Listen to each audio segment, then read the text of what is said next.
Mais aussi parce que la péniche devra fermer ses portes à 23 h ce soir. Cependant, je ne peux pas m'empêcher un petit propos lumineux. Hier, cela faisait 5 ans que je m'étais inscrit sur Twitter. Vous me direz que vous en foutez, mais sans cette inscription, nous ne serions pas là ce soir. Car c'est ce réseau social de microblogging qui m'a amené il y a plus d'1 an à créer mon blog La Veille Architecte, qui a bien essaimé depuis.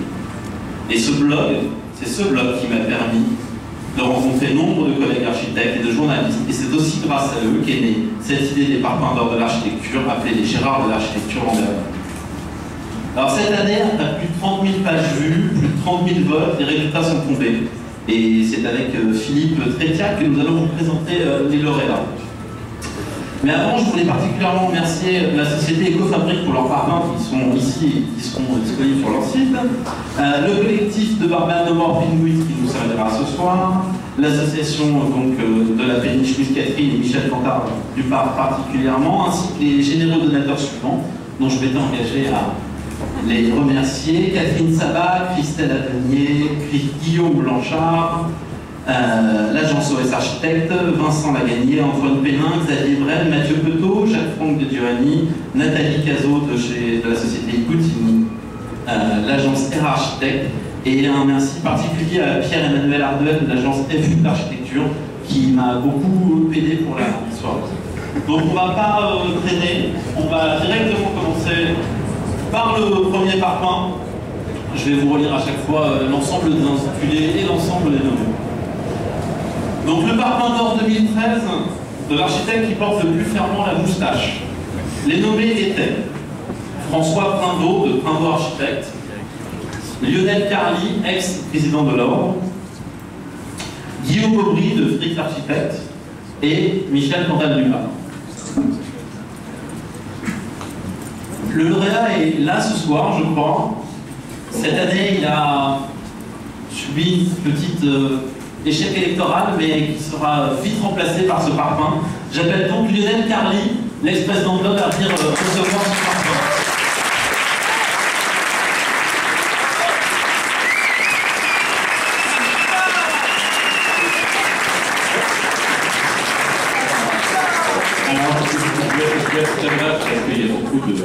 Il y a beaucoup de parfums à jeter.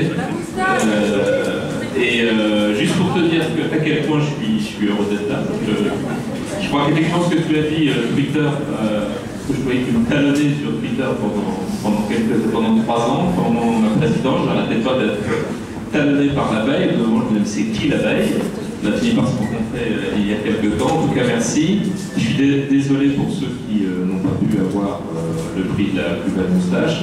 J'ai une pensée un peu émue pour la nouvelle présidente de l'Ordre qui, de toute façon, ne pourra jamais l'avoir. Bon, voilà, on va falloir qu'elle s'y mette. Sauf accident, tu as raison. Et en tout cas, je vous laisse là, à la fois pour te dire que j'ai pas voulu participer financièrement à l'organisation parce que je voulais pas être qu'on dise après que j'avais acheté le prix, mais tu peux compter sur moi pour l'année prochaine. En tout cas, et te dire que voilà, l'architecture c'est un peu de folie. Moi, c'est aussi ce que j'ai essayé de faire passer pendant les 3 ans de l'Ordre, d'essayer de mettre un petit peu d'humour, un petit peu d'entre-gens, un petit peu de chaleur et d'amitié, et surtout un petit peu, un petit peu de folie. Je crois que c'est ça aussi. On est ici pour se prendre au sérieux et pour faire bouger les choses d'une manière ou d'une autre. En tout cas, bravo, et l'on vous dit au parfum d'or, et l'on vous dit à la veille. Merci beaucoup.